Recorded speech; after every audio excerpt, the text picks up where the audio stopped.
Dick, muitos pontos importantes aqui, até para tentar detalhar um pouco, entender, né? Na hora que você trouxe ali essa questão do crédito, até tinha perguntado, porque acho que esse é um dos argumentos também que o próprio Diamond ele traz, que o boom no crédito privado é o risco inesperado que pode vir a acontecer no mercado. E a gente está vendo, de fato, é claro, ele traz uma visão mais pessimista, ele, né, talvez mais catastrófica. Não vai chegar a 8%. E não vai chegar a 8%, de fato. Só que a gente está vendo que os yields, eles estão ali nas máximas, né? Tá caminhando, tá mostrando talvez um processo... vai demorar muito mais, vai ser o que a gente fala, juros longos por mais tempo. Só que, assim, ao mesmo tempo, quando a gente vê esse boom aí no crédito privado trazendo tudo isso, esse consumo, as pessoas tomando empréstimo, como mudar essa situação? Como tentar, de repente, reverter? Porque é muito difícil imaginar que vai ter aí alguma medida que vai fazer isso diminuir, né? Então, talvez a gente vá conviver mesmo. Então, não nos 8%, como ele coloca, mas com esses juros longos há mais tempo. Paula, eu vou responder para você, né, incorporando o espírito do grande professor Milton Friedman, que diria para você dessa maneira: cara, Paula, a inflação sempre será um fenômeno monetário. O preço do dinheiro está errado. A taxa de juro deveria ter subido muito mais cedo e muito mais alto, debelado o problema da inflação, resetado a economia, e a gente não teria esse problema agora. Isso é prova que nos anos 70, com a alta da inflação, que as taxas de juros chegaram em 20% com a entrada do Paul Volcker. Antes do Paul Volcker entrar, houve um processo gradualista e nós tivemos 2 picos inflacionários. A minha grande preocupação atual não é apenas a inflação atual. A minha preocupação é se eu tiver um repique inflacionário daqui 6, 8, 9 meses, 1 ano, e o mercado não acreditar, né, na credibilidade do Banco Central, porque ele já se mostrou frouxo, bem frouxo. Jerome Powell, eu vou repetir aqui, é um presidente do Banco Central fraco. E por ser fraco e ter medo de enfrentar o mercado, tomou decisões muito alinhadas com o consenso político. O Banco Central não pode estar preocupado com o consenso político. É data-driven. Se o dado indica, e o dado sempre indicou isso, quando você tem uma expansão monetária da ordem de 6 trilhões de dólares, você tem um problema, vai ter um problema. Você teve o problema no Brasil, você vai ter o problema na Europa, você tem um problema onde não houve expansão monetária? Na Ásia. Nós não temos inflação na Ásia. Porque não houve essa expansão monetária.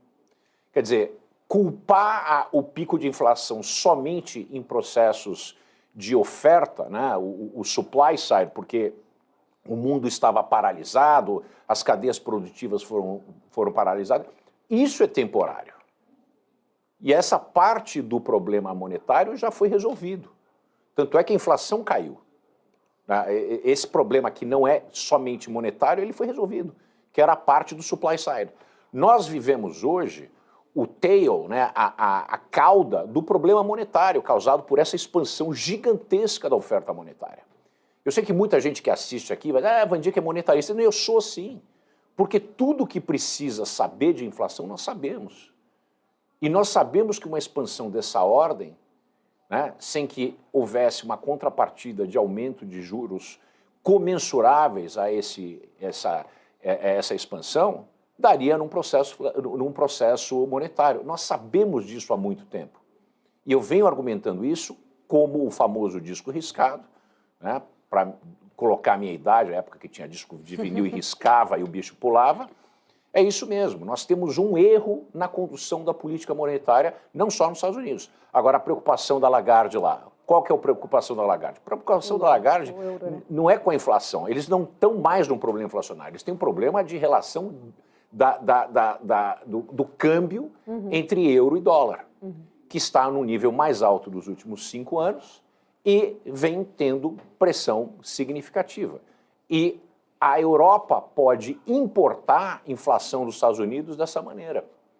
Agora, eles têm uma oportunidade única, que é importar a deflação da China através de carros, através de painéis solares e uma série de outras coisas que eles não querem fazer, porque eles querem proteger a indústria local. E importar a inflação dos Estados Unidos através de armamentos e uma série de outras coisas, porque isso, serviços, né, banking service, tudo isso aí está incluído.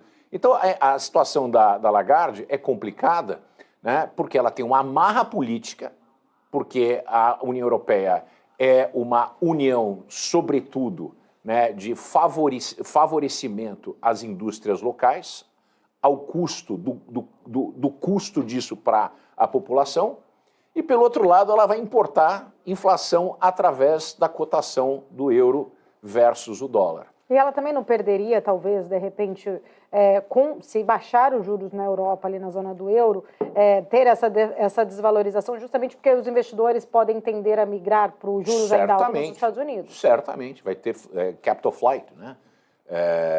Vai ter o voo na direção da segurança. Entre euro e dólar, o euro é muito legal e bonito e tem comida maravilhosa, mas eu prefiro o dólar. É essa a razão. A gente não pode se esquecer, senhoras e senhores, que mais de 90% das transações globais acontecem em dólar. O dólar nos Estados Unidos não estão indo para nenhum lugar. Quem está indo para algum lugar é a China.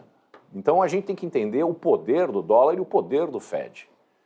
Não baixar a taxa de juros nos Estados Unidos significa que países como o Brasil ou como a própria Europa, que se a gente pensar em termos agregados, seria a segunda maior economia do mundo, não, né? 90% do que acontece no mundo, nós somos afetados diretamente. Exato. Então isso em si já tem uma amarra, uma trava na condução de política monetária aqui e lá, independentemente do que o CPI diz, do que o PPI diz,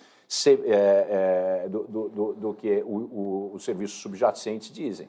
Só que a gente tem também problema no Brasil com pressão do lado de serviços, alimentação, etc. Europa não tem.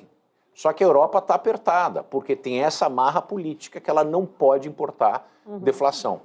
Você não está vendo que existe toda essa movimentação para barrar produtos chineses, inclusive automóveis? Pois é.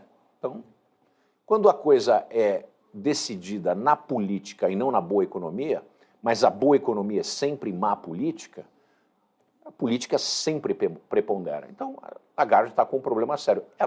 A minha previsão é que a gente tenha uma recessão na Europa. Sem baixar juro, vai para a recessão. Se baixar juro, a gente tem inflação e é pressionado com esse capital flight para os Estados Unidos. Os indicadores de atividade já vêm mostrando essa sinalização clara ali de preocupação com essa recessão. Ô, Vandir, quando você trouxe para a gente aqui, né,